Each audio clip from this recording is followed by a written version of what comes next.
अस्सलाम वालेकुम, कैसे आप सब लोग? उम्मीद करता हूँ खरीद से होंगे, ठीक ठाक होंगे। गुज़श्ता वीडियो मैंने आपको बताया था जब आप लोग इस्तांबुल आते हो तो यहाँ पे किस तरह की फैक्ट्री में आपको जॉब मिलती है। जो एजेंट आपको कहता है कि आपको कार्ड बना देंगे, वहाँ पे जाएंगे आप लीगल हो जाएंगे, वो सब कुछ सच है झूठ है।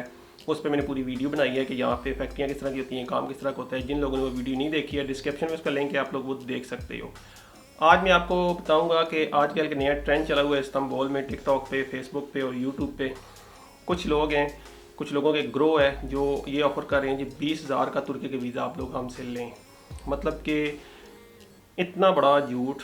और जो लोग इनके जाल में फंसना शुरू हुए हैं उनकी अजमत को सलाम। और उनको इतनी अक्ल भी नहीं है तो वो थोड़ा सा ये सोच लें, थोड़ी सी रिसर्च करें कि वाकया ही 20,000 का ये पॉसिबल है। अब 20,000 का इन्होंने फिगर क्यों रखा है, किस तरीके से ये लोगों को जाल में फंसाते हैं, असल वारदात क्या है इनकी। अच्छा, पहले जब ये इस्तांबुल आए हैं तो इस्तांबुल आके जब इन्होंने देखा है कि जो सोच के ये इस्तांबुल आए थे वैसा कुछ है नहीं। मतलब कि इस्तांबुल तो बहुत खूबसूरत है, लेकिन जब 12 घंटे काम करने के बाद end of the month saving हो रही है, वो हो रही है 18,000, 20,000 और 22,000। अब जब बंदा 2-2.5 लाख रुपया लगा के यहाँ पे आता है, अब जब देखता है कि उसकी इनकम जो है वो जो सेविंग पाकिस्तान भेज रहा है वो 18,000 या 20,000 है, वो थोड़ा सा मेंटली डिस्टर्ब ज़रूर होता है कि यार मुझे कितना टाइम लगेगा कि मैंने जो पैसे लगाए हैं वो रिकवर करने में। फिर वो शॉर्टकट यहाँ पे तलाश करते हैं, वो फिर आता है एजेंटी की तरफ, वो फिर एजेंट बनता है।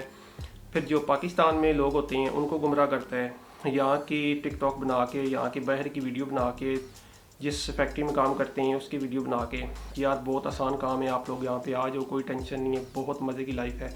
अब जो पाकिस्तान में बैठे होते हैं वो ऑलरेडी बहुत ज़्यादा तंग होते हैं अपने मुल्क से कि यहाँ पे रोज़गार नहीं है, हालात ठीक नहीं है, हम लोगों ने जाना ही पाए रहे, तो फिर वो इनके हत्थे चढ़ती हैं।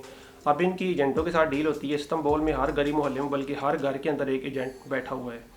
ये उनसे डील करते हैं कि मैं आपको 2 बंदे दूंगा, 4 बंदे दूंगा, मेरा कमीशन क्या है। ये उनके साथ फिर फाइनल करते हैं, एक बंदे के साथ ये 20 से 30,000 की कमीशन सेट करते हैं।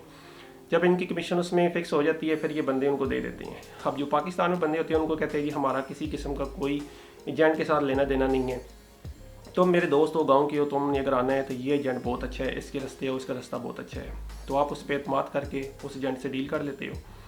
जब रास्ते में आप आते हो फिर आपको पता चलता है कि एजेंट कैसा है और रास्ता कैसा है। अच्छा, दूसरे तरीक़ेकार वो ये है कि वीज़े पे लोगों को इन्वाइट करो।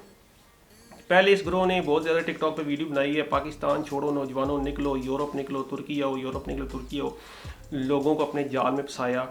फिर नातें पढ़ी, फिर तलावत की, फिर लोगों को मिलाद के लिए इनवाइट किया कि मिलाद मनाओ, मैं मिलाद पे आऊँगा। लोगों के घरों में जाना शुरू हुआ। जब लोगों में घरों में गया मिलाद के लिए, तलावत की, नातें पढ़ी, और आखिर में जो इनका जो बिल्ली है वो थैले से बाहर निकल आई। जो इनका असल मकरू चेहरा है वो सामने आया कि यार आप लोगों ने अपने दोस्तों को बुलाते हो तो आप वीज़े पे बुलाओ, मैं वीज़ा लगवा के दूंगा, मैं इस तरह की आपकी हेल्प करूंगा। अब ये सारी जो तरीक़ाकार है, जो पाकिस्तानी हैं, हम लोगों का एक जो है कि बहुत ज़्यादा दिल है वो सॉफ्ट है इस्लाम को लेके, ठीक है। अगर हमारे बारे में कोई बंदा इस्लाम की बात करेगा, दीन की बात करेगा, तो हम कहते हैं बस ये बंदा ठीक है। अब अगर ये बंदा इस्लाम की बात कर रहा है, सुन्नत रसूल इसके चेहरे पे है, तो ये बंदा झूठ नहीं बोलेगा। इस चीज़ का फ़ायदा उठाते हैं ये लोग। अब सुन्नत रसूल चेहरे पे रख के दीन की बात करके उसके पीछे जो मेन मकसद है वो है एजेंटी। अगर ये बंदे, इनको थोड़ी सी भी शर्म हो, ये ख़ुद यहाँ पे आई हैं, 12 घंटे काम कर रही हैं, 12 घंटे काम करने के बाद क्या ये इतने पैसे कमा रहे हैं कि ये किसी दूसरे बंदे को कहीं आप यहाँ पे आ जाओ। अगर ये एक हेल्थी अमाउंट यहाँ पे कमा रहे हैं, इतने पैसे कमा रहे हैं जिसमें ये लोग खुश हैं, तो फिर ये एजेंटी क्यों कर रहे हैं? इनको एजेंट बनने की क्या ज़रूरत है?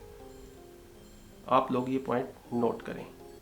अगर ये लोग एजेंट बन रहे हैं तो इसका मतलब है कि जो ये काम कर रहे हैं उसमें इतनी बचत नहीं है।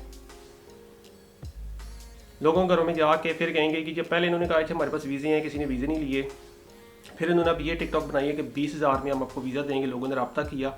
अब यहाँ पे लोगों को इस तरीके से ये अपने कंट्रोल में लेके आते हैं, किस तरह ये काबू करते हैं, बेवकूफ़ बनाते हैं। ये इस्तांबुल में जो लोग आते हैं या जो तुर्की आना चाहते हैं या आगे यूरोप जाना चाहते हैं, मेजॉरिटी जो है वो इंटीरियर पंजाब की है, और इंटीरियर पंजाब में जो देहात है वहाँ से। उन लोगों से जब ये बात करेंगे बहुत मीठे बन के कि हाँ भाई अगर आपने आना है आ जाओ, कोई मसला नहीं है, बहुत काम है, हम आपको, तुम भाई हो, इंशाल्लाह हम अल्लाह की रज़ा के लिए काम करेंगे, ये है वो है, तो आपके पास डॉक्यूमेंट्स हैं।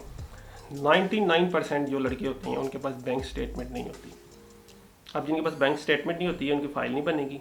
यहाँ से फिर ये लोग अपनी गेम शुरू करते हैं कि यार अगर आपके पास तो डॉक्यूमेंट्स नहीं है, मैं एक बंदे को जानता हूँ तो वो आपकी पूरी फ़ाइल तैयार करवा देगा, वो फिर बहुत अच्छा है, वो अल्लाह की राह के लिए उसने अपने आप को वक्त किया है, वो सिर्फ आपकी हेल्प करेगा, लोगों की हेल्प करता है, वो फ़ाइल तैयार करके देगा, आप उससे फ़ाइल तैयार करा दो, बहुत जो आपकी फ़ाइल के जेन्युइन पैसे होंगे वो आपसे लेगा, तो आप लोग फ़ाइल जमा करवा दो, इंशाल्लाह आपका वीज़ा 100% लगेगा।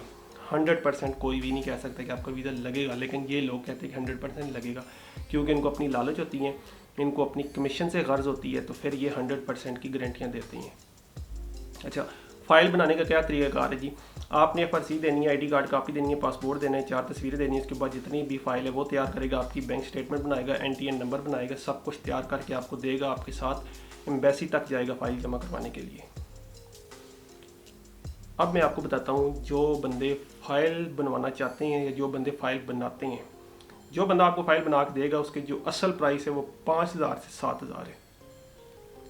मतलब 5,000 में आपकी फ़ाइल तैयार हो जाएगी, उस या मैक्सिमम 7,000 में आपकी फ़ाइल तैयार हो जाएगी। फ़ाइल में ये होता है वो आपके पूरे डॉक्यूमेंटेशन करते हैं, आपके फॉर्म फिल करके देते हैं, आपको NTN नंबर निकलवा के देते हैं, आपके जो होता है एक लेटर होता है वो लेटर बनवा के देते हैं। ये 5,000 आपसे चार्ज करते हैं, ये 7,000 चार्ज करते हैं, इसमें टोटल उनका खर्चा 2,000 आता है, ये 5,000 उनकी अपनी फ़ीस होती है, अपना प्रॉफिट होता है। अब ये उस 5,000 का, ये जो यहाँ पे इस्तांबुल में बैठे हुए हैं मौलाना हज़रात, ये आपसे 50,000, 60,000, 45,000, 35,000 तक डिमांड करते हैं। बारगेनिंग करते करते ये 30 तक आ जाते हैं। अब 30 में इन्होंने 5,000 आगे देने, 25,000 फिर इनकी बचत है। जब ये आपको कहेंगे आपने फ़ाइल तैयार करवानी है और ये 20,000 अपनी एम्बेसी की फ़ीस है वो आपने जमा करानी है, 18,500 आपने एम्बेसी की फ़ीस जमा करानी है, 30,000 आप लोगों ने फ़ाइल के दे देने हैं। आपका वीज़ा लगे ना लगे ये आपकी किस्मत है, इनका वीज़ा लग जाता है, मतलब इनको अपनी 20-25,000 30,000 कमीशन मिल जाती है। उसके बाद ये आपको इतना मुतमिन करेंगे दीन की बात करके, आप कहोगे यार इनसे अच्छा तो कोई हो ही नहीं सकता।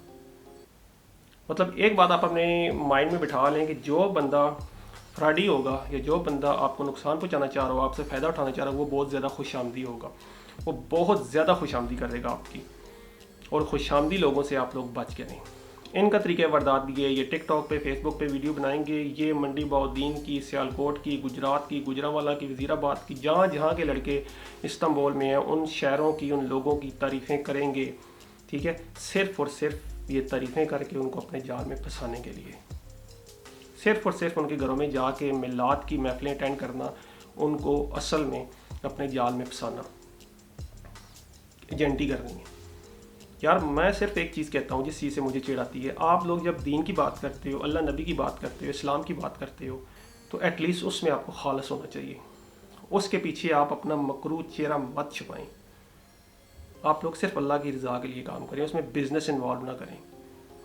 आप एक बंदे को कहते हो मैं आपके घर में आके नाते पढ़ूंगा, तलावत करूंगा, और ये सब कुछ करने के बाद आप उसको ये दावत दें, यार तुम लोगों के घर में कोई बंदा है जिस बंदे को वीज़ा चाहिए, मैं आपको वीज़ा लेके दूंगा।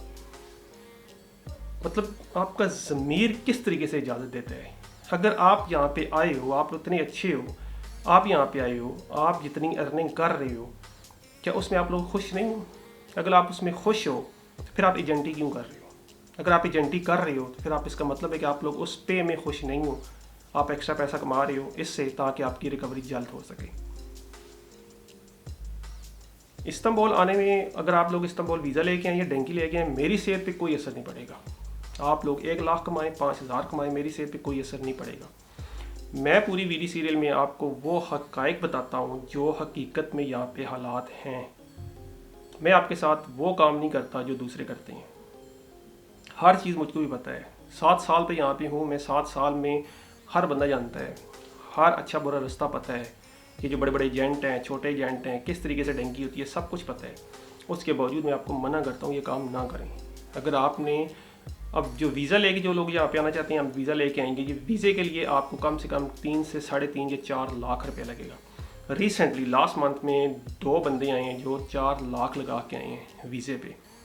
उनकी पे कितनी लगी है? 1800 लीरा।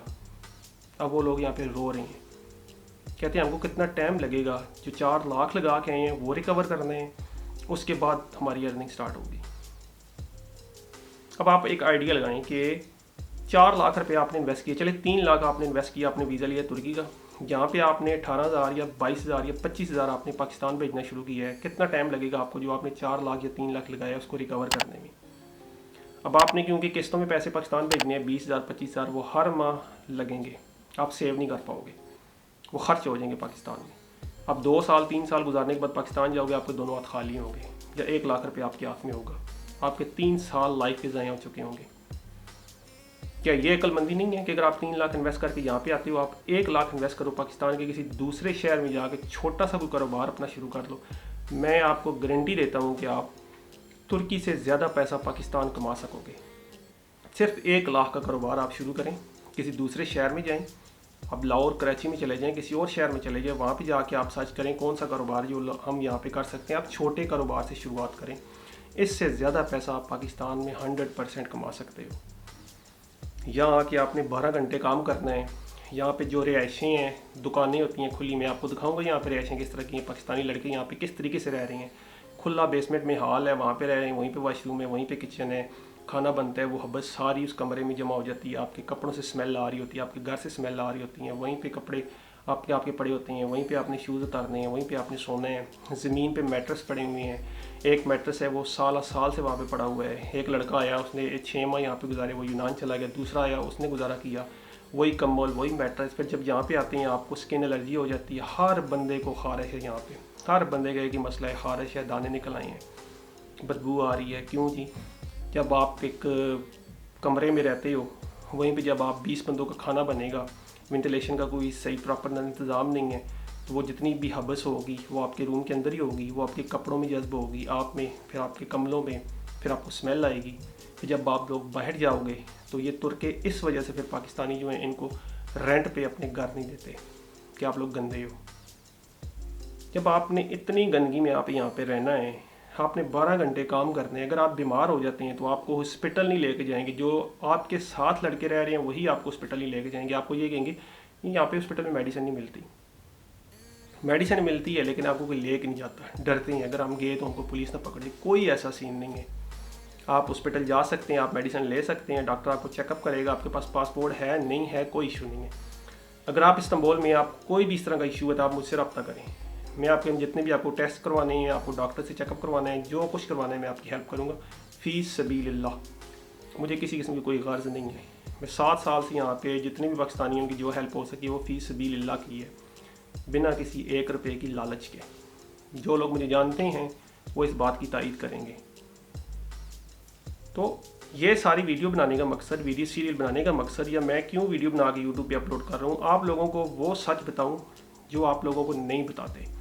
यूट्यूब पे जो भी लोग वीडियो अपलोड करते हैं वो सिर्फ आपको झूठ बोल के अपने यूट्यूब के सब्सक्राइबर बढ़ाने के लिए, अपने व्यूज़ बढ़ाने के लिए आपसे झूठ बोलते हैं।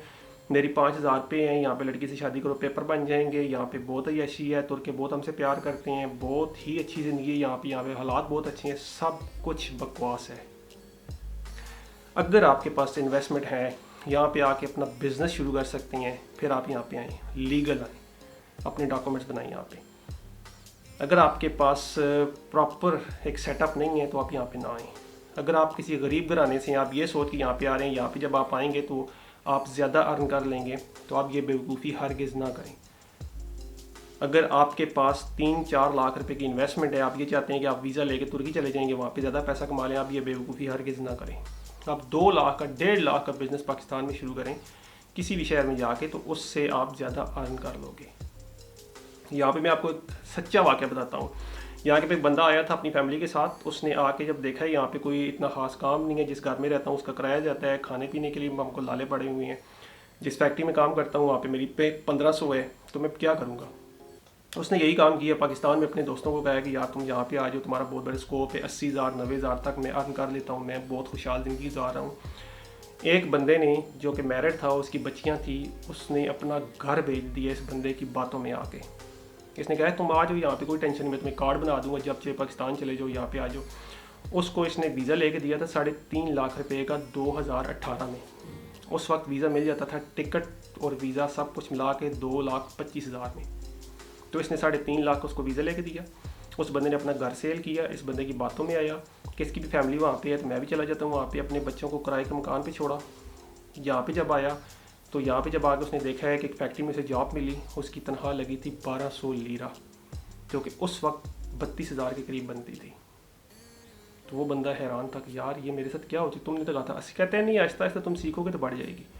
अब फिर उसने कहा कि मेरा कार्ड, उसने कार्ड बनवाना था, टीआरपी के लिए अप्लाई किया। जिस बंदे ने इसको इनवाइट किया था उसने उसके साथ ये फ्रॉड किया कि टीआरपी के लिए जो उसने फ़ाइल जमा करवाई थी उसमें जो उसकी हेल्थ इंश्योरेंस थी उसमें गड़बड़ गई, तो उस बेचारे का टीआरपी जो है वो रिजेक्ट हो गई। अब वो बंदा अपना घर सेल करके आया था, अपने बीवी बच्चों को किराए के मकान पे इस आस पे छोड़ के आया था, मैं इस्तांबुल जाऊंगा, वहाँ पे 80,000 90,000 कमाऊंगा, वापस पाकिस्तान भेजूंगा, 2-3 साल मेहनत करूंगा, मैं ओवर टाइम लगाऊंगा, यहाँ पे मेहनत करके मैं अपना घर भी बना लूँगा और अपने बच्चों का फ्यूचर सिक्योर कर लूँगा। लेकिन जब यहाँ पे आया तो 32,000 28,000 पे वो पाकिस्तान में कमा रहा था। अब जिस बंदे ने उसकी फ़ाइल जमा करवाई थी उससे उसने पूछा था, उसकी आंखों में आंसू थे, यार तुमने मेरे साथ क्या किया है, मैंने अपना घर भेज दिया तुम्हारे कहने पे आके, तुमने मेरी टीआरपी के लिए फ़ाइल जो थी वो सही तरीके से नहीं बनवाई, तुमने उसमें भी कमीशन खा लिया। और वो बंदा डीठ बन के ये कह रहा था, यार अब तुम्हारी किस्मत है, नहीं हो सका, क्या करूँ। वो कहता है अब मैं क्या करूँ, मैं तो इनलीगल हो गया। कहता है कोई मसला नहीं है, दूसरे भी इनलीगल रह रहे, तुम भी हो। कहता है मैंने अगर इनलीगल ही रहना था तो मैं डंकी लगा के ना आ जाता। अब उसकी आंखों में आंसू था, उसके क्या जज्बात होंगे आप सोचो, कि जिसके बीवी बच्चे अपना घर छोड़ के किराए के मकान पे रह रहे हैं, वो यहाँ पे 32,000 कमा रहे हैं, यहाँ पे भी उसको खर्च करना है, पाकिस्तान भी भेजने हैं, यहाँ पे ऐसे ऐसे लोग हैं। फिर उसको वो बंदा कहता है तुम ठीक है पाकिस्तान चले जाओ, जब मैं पाकिस्तान आऊँगा तो आके फिर तुमसे हिसाब कर दूँगा। ऐसे होते हैं लोग यहाँ पे। अगर आपके दोस्त भी आपको कहते हैं ना कि आप लोग तुर्की आ जाओ यार, मैं बहुत यशी कर रहा हूँ, तुम भी आ जाओ, मैं एक एजेंट को जानता हूँ, वो बहुत अच्छी गेम कराता है, उसके लड़के आए हैं अभी, किसी किस्म का पैदल नहीं चलना पड़ा, आप समझ जाएंगे बंदा आपको चूना लगाने के लिए, आपको खुशामदी कर रहा है, आपको बेवकूफ़ बना रहा है, इसने आपसे कमीशन लेनी ही लेनी है। इस्तांबुल में कोई भी ऐसा नहीं है, जो बंदा इस्तांबुल में आया है पाकिस्तान से, जब यहाँ पे आकर उसने देखा कि मेरी जो अर्निंग है वो 18-20 हज़ार है, अब मैं 1.5 लाख 2 लाख लगा के मैं कैसे, वो फिर पाकिस्तान में जो लड़के हैं उनको बेवकूफ़ बनाते हैं कि यार तुम डंकी पे आ जाओ, तुम यहाँ पे आ जाओ। जब आप लोग यहाँ पे आते हो फिर आपको पता चलता है यार इसने तो हमको बेवकूफ़ बनाया। जिस घर में आप जाओगे, जिस दुकान में आपने जाकर रहना है, तो आपकी आंखें खुल जाएंगी, यार ये पाकिस्तानी इस तरह दुकानों के अंदर रह रहे हैं, बेसमेंट के अंदर रह रहे हैं, एक खुला हॉल है उसमें जनाब 20-20 30-30 40-40 बंदे रह रहे हैं, और इतनी गंदगी है कि आप लोग सोच नहीं सकते। ऐसा अगर मैट्रेस आपको पाकिस्तान में मिले तो आप कहीं मैंने ज़मीन पे सो जाने, मैंने इस पर नहीं सोना, यहाँ आके आपको उन मैट्रेस में सोना पड़ेगा, उस तरह के आपको कंबल इस्तेमाल करने पड़ेंगे। जो खाना आप पाकिस्तान में नखरे करते हो मैंने नहीं खाना, वो आपको यहाँ पे खाना पड़ेगा। जिन बर्तनों को आप लोग हाथ ना लगाओ पाकिस्तान में, उन बर्तनों को आपको यहाँ पे बैठ के खाना खाना पड़ेगा। तो ये 20,000 रुपये में तुर्की का वीज़ा दे रहे हैं, आपको कस्में उठा के दे रहे हैं, ये सब फ्रॉड है। खुदा रहा अपनी आंखें खोलें, आप खुशामदों में आके अपना नुकसान ना करें। सबसे कीमती चीज़ आपकी जान है, उससे बाद सबसे कीमती जो चीज़ है वो आपका टाइम है। पैसा बाद में आता है, पैसा आप कमा लोगे यहाँ पे भी, पाकिस्तान में भी जाके, लेकिन आप अपने टाइम को उसको सेव करें। आप पाकिस्तान में मेहनत करें, जितनी मेहनत यहाँ पे करते हो यार, लड़के 12-12 घंटे काम करते हैं, सर्दी है, गर्मी है, बारिश है, धूप है, बीमार हैं, आप लोगों ने काम पे जाना है। इन दिनों क्योंकि सर्दियाँ शुरू हो चुकी हैं, सुबह अंधेरे के वक्त काम पे जाते हैं, रात को अंधेरे के वक्त इशा की नमाज के बाद घर पे आते हैं। इतनी मेहनत क्या आप पाकिस्तान में करोगे? अगर आप इतनी मेहनत पाकिस्तान में करो तो यहाँ से ज़्यादा पैसा पाकिस्तान में है। तो ये जो लोग आपको कहते हैं ना कि हम आपको वीज़ा लगवा के दे रहे हैं, ये टिकटॉक आप देख के बड़े खुश हो जाते हो जी, ये घूम रहे हैं। इस्तांबुल बहुत खूबसूरत है, इसमें कोई शक नहीं है। अगर आप इस्तांबुल घूमने के लिए आते हैं तो मोस्ट वेलकम, आप आएँ, घूमें। बहुत तारीखी शहर है, हमेशा मैं कहता हूँ आपको एक दफ़ा आना चाहिए इस्तांबुल में, अगर आपके पास गुंजाइश है तो। अगर आप ये सोच के आते हैं कि मैंने 3-4 लाख रुपए लगा के वीज़ा लेके आगे जाकर टीआरपी भी बनवानी है, मैंने इस्तांबुल काम करना है, तो ये आपकी बहुत बड़ी बेवकूफ़ी है। आप ये रिस्क हरगिज़ ना लें। अगर आप ये कहते हैं कि मैंने तो इस्तांबुल जाना है, मैं वहाँ से आगे मैं यूनान चला जाऊँगा, तो आपकी ये उससे भी बड़ी बेवकूफ़ी है। अगर यूनान में आपका कोई जानने वाला बंदा नहीं है तो आप यूनान हरगिज़ ना जाएं, क्योंकि वहाँ पे जो हालात हैं वो आप सोच भी नहीं सकते। इस्तांबुल से भी बदतर हालात यूनान के अंदर है। आप जाओ, आप लीगल तरीके से जाओ, अगर आप ये कह रहे हो यार मैंने तो वहाँ से जाके आगे इटली निकल जाना है, मैंने शिप की गेम करनी है, या मैंने पैदल इटली चला जाना है, तो भाई मेरे शिप की गेम करोगे या पैदल जाओगे। पाकिस्तान से इटली जाने के लिए अगर आपने इन लीगल रास्ते का इंतखाब करना है तो आपका 15 से 16 से 17 लाख रुपया आपका जो टोटल खर्चा अखराजात है रास्ते के वो मिला के 15, 16 या 17 लाख आपका लग जाएगा। तो भाई मेरे इतने पैसे लगा के तुम पाकिस्तान में लीगल वीज़ा लेके क्यों नहीं जाते। लीगल वीज़े में ये होगा, डेंकी में ये होता है आपने डेंकी लगानी है, ठीक है, अभी बैग उठाएं निकलें तैयार हो जाएं। लेकिन लीगल में ये होता है कि आपको 5-6 माह वेट करना पड़ता है, अपने अपने डॉक्यूमेंट्स कंप्लीट करने हैं। डॉक्यूमेंट्स कंप्लीट करने के बाद आपने फ़ाइल जमा करवानी है, उसके बाद फिर आपको वीज़ा मिलेगा। अगर आपका वीज़ा मिले ठीक, नहीं तो रिजेक्ट हो जाएगा, ठीक है कोई बात नहीं, आप दोबारा अप्लाई कर दें। अगर आपने 16 लाख लगा के मौत के जो रास्ता है इसका इंतखाब करना है तो फिर आप 16 लाख लगा के आप मल्टी कंट्रीज़ हैं उसका वीज़ा लें, आप घूमते हुए आप यूरोप में इंटर हो जाएं, आप मलेशिया जाएं, आप सिंगापुर जाएं, आप थाईलैंड जाएं, आप श्रीलंका जाएं, इस तरीके से आप तुर्की आएँ, यहाँ से फिर आप लोग क्रोएशिया जाएं, अज़रबैजान जाएं। इतने पैसे में तो आप आसानी के साथ बाहर जा सकते हो और इतनी ज़्यादा कंट्रीज़ आप लीगली घूम सकते हो। आपके पासपोर्ट की हिस्ट्री बन जाएगी। जब आपके पासपोर्ट की हिस्ट्री बन जाएगी तो आपको तो यूरोप का वीज़ा मिल जाएगा, कोई इतना बड़ा इशू नहीं है। असल मसला ये होता है कि हम लोग तरद्दद नहीं करते, हम लोग थोड़ी बहुत भी रिसर्च नहीं करते कि वीज़ा कैसे मिलेगा, कहाँ से मिलेगा, कौन बंदा ठीक है कौन गलत है। हम लोग बस ये देखते हैं अगर किसी बंदे ने सुन्नत रसूल रखी है, वो दीन की बात कर रहा है, इस्लाम की बात कर रहा है, तो हम उसकी बातों में आ जाएंगे, क्योंकि हमें तो हमारा तो लगाव होता है दीन के साथ, हमारा तो लगाव होता है उस बंदे के साथ कि उसने नबी सल्लल्लाहु अलैहि वसल्लम की सुन्नत को रखा हुआ है अपने चेहरे मुबारक पे, ठीक। तो हम उन बातों में आके अब उन लोगों का इस सारे हुलिये के पीछे मकसद होता है एजेंटी करना, आप लोगों को लूटना। उन्हें इस चीज़ से उनका ज़मीर मरा हुआ होता है, वो मुर्दा ज़मीर के लोग होते हैं, ठीक है। वो आप लोगों के जज्बात को इस्तेमाल करते हैं अपने फ़ायदे के लिए। तो आप लोग भाई मेरे बेहतर ये है कि आप थोड़ी रिसर्च करो। सुन्नत तरीका ये है कि आप मशवरा करो, कोई भी काम करने से पहले आप लोग मशवरा करो, मशवरा सुन्नत है। कहते हैं दीवार से भी मशवरा करना चाहिए। आप उन लोगों से मशवरा करो जो ऑलरेडी वहाँ पे हैं, आप उनसे पूछो यार जो सच है हमको वो बताओ, खुदा को हाजिर नाजर जान के। अगर यहाँ पे बंदा कह रहा है ना मेरी तनख्वाह 2200 है या 2500 है, आप मल्टीप्लाई करते हो पाकिस्तान में, अगर कोई बंदा कहते हैं मेरी 2500 पे है तो आप मल्टीप्लाई करते हो 20 के साथ, ठीक है। यार इसकी तो 45,000 या 50,000 पे है, ठीक है मान लिया 45,000। अब उसके जो अखराजात तुर्की में हो रहे हैं कि आपने वो काउंट किए। तुर्की में इतनी महंगाई हो चुकी है कि एक लड़के का जो मंथली खर्चा है वो 700 से 800 900 तक जाता है। अगर वो इंतहाई बुरी हालात में रह रहा है, सेफ के अंदर गंदगी में रह रहा है, बहुत ही कंजूसी करके, तो फिर भी उसका जो खर्चा है वो महीने का 6 से 700 लीरा आ जाएगा। फैक्ट्री में उसने नाश्ता करना है, 4 बजे उसने चाय के साथ कुछ ना कुछ चीज़ खानी होगी, वैसे उसे बीमार हो गया या वैसे कोई चीज़ लेनी है, उसने कपड़ा लेना है, जूती लेनी है, वो अखराजात हैं, ठीक है। आपको आना जाना है, अगर फैक्ट्री आपकी दूर है, अगर आपने मेट्रो के ज़रिए जाना है तो वो आपका रेंट लगेगा। तो ये सारी चीज़ें भी आप काउंट करो। उसके बाद देखो कि इस बंदे को कितनी सेविंग हो रही है। अगर 1000 लीरा सेविंग हो रही है, पाकिस्तान के कितने बंदे 20,000, आपने जब हवाला करवाना है तो वो भी आपकी कटिंग करेंगे, तो पाकिस्तान आपको 19,000 मिलेगा। 3 लाख लगा के अगर आप वीज़े पे आते हो, 4 लाख लगा के वीज़े पे आते हो, आपने 19,000 पाकिस्तान भेजना है, या आप 1.5 लाख लगा के 2 लाख लगा के डेंकी पे आते हो, जान हथेली पे रख के इस मौत का जो सफ़र है इसका इंतखाब करते हो, तो यहाँ पे आके अगर आपने 19,000 कमाना है तो कोई भी अक्लमंद बंदा ये हरगिज़ नहीं फैसला करेगा कि मैं वहाँ पे जाके 19,000 कमाऊँगा। आप यकीन मानें कि 50,000 की अगर आप लोग रेडी लगा लेना तो एंड ऑफ द मंथ आप 19 से बल्कि 25,000 तक आप कमा लोगे। और आप शाम को जब घर जाओगे तो अपनी हांडी के लिए जो सामान है वो अपनी रेडी से लेके जाओगे, वो बचत आपको अलग है। आप शाम को अपने घर चले जाओगे, आपको कपड़े धुले मिलेंगे, इस्त्री हुए मिलेंगे, खाना 3 वक्त का आपको घर से मिलेगा। इस्तांबुल में आपको 2 वक्त का खाना मिलता है। सुबह आप काम पे जाते हो तो नाश्ता नहीं करते हो, मेजॉरिटी लड़कियाँ ऐसी होती है जो नाश्ता नहीं करती, क्योंकि उनको सेविंग करनी होती है। दिन का जो खाना इनका आता है, जो तुर्किश खाना होता है, वो खाते नहीं हैं, वो फीका खाना होता है, ठीक। बचते कर करके लोग यहाँ पे 20-22 हज़ार पाकिस्तान भेजते हैं, मेंटली डिस्टर्ब है। आए दिन लीरे का रेट कभी 18 हो जाता है, कभी 17 हो जाता है, कभी 22 हो जाता है, कभी 20 हो जाता है। आप लीरे का ग्राफ देख लें 2007 से लेकर 2020 तक, ये आपको यूं नीचे आता नज़र आएगा, कहीं भी आपको जिग जैग नज़र नहीं आएगी। कि 40 हुआ है, फिर 45 हो गया, फिर 38 हुआ, फिर 40 हो गया। नहीं, ये मुसलसल ये नीचे की तरफ ही गिरता आ रहा है।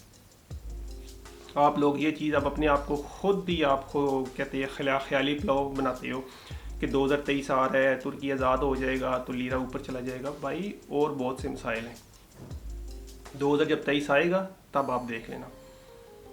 अगर आपको आना ही आना है तो फिर खुदा लिए सिलाई का काम सीख लो, जोकी मशीन से अच्छे तरीके से, या टेक्सटाइल का या शूज़ का सही उसमें एक्सपर्ट हो जाओ तो फिर यहाँ पे आओ। तो इन लोगों के जाल में मत फंसो। सिर्फ ये ना देखा करो कि एक बंदा है जो मीठी मीठी बातें कर रहे हैं, हमारी खुश आमदे कर रहे हैं, सुन्नत रसूल उसने रखी हुई है, वो दीन की बातें करता है तो वो एक अच्छा एजेंट होगा। ये ज़रूरी नहीं है।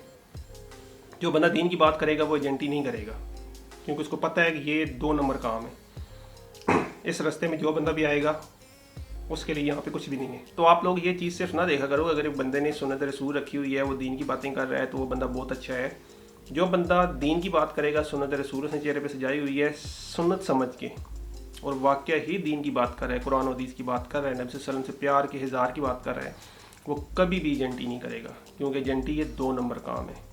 ठीक है, ये हराम है, वो बंदा ये कभी काम नहीं करेगा। और यह बंदा आपको दीन की बातें बता के, ठीक है, एजेंटी की तरफ लेके आएगा, वो सही दीनदार नहीं होगा, वो दीन पे अमल करने वाला नहीं होगा। खुशामदी लोगों से और ऐसे दीनदारों से अपने आप को बचा के रखें।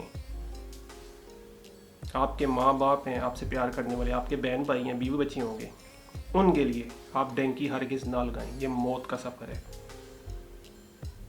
फिर भी अगर इतनी ज़्यादा मालूमात देने के बावजूद अगर आप लोग कहते हैं नहीं जी हमने फिर भी किस्मत आजमानी है, तो फिर अपनी किस्मत आप खुद आजमाएं। आप अपनी फ़ाइल खुद तैयार करवाएं, अपने डॉक्यूमेंट्स खुद बनवाएं, खुद केस जमा कराएं। खुद जब केस जमा करवा के आप वीज़ा लेंगे तो आपका टोटल जो कास्ट आएगी टिकट के साथ, वो मेरे ख्याल में 1.5 लाख या 1,70,000 लगेगा आपका। जब आप एजेंटों के हत्थे चढ़ेंगे 4 लाख तक डील होगी, 3.5 तक डील होगी। जब आप ऐसे एजेंटों के हत्थे चढ़ेंगे, ये आपका 40-50 हज़ार रुपये का फ्रॉड कर लेंगे आपके साथ, आपको चूना लगा देंगे फ़ाइल तैयार करने के बहाने। उम्मीद करता हूँ इस वीडियो से आपसे काफ़ी मालूमात मिली होगी और आप इस पर अमल करेंगे। मिलते हैं अगली किसी और वीडियो में। तो खुश रहें, खुशियाँ बांटें, अपने आसपास के लोगों का बहुत ज़्यादा ख्याल रखें, दुआ में याद रखिएगा। अल्लाह।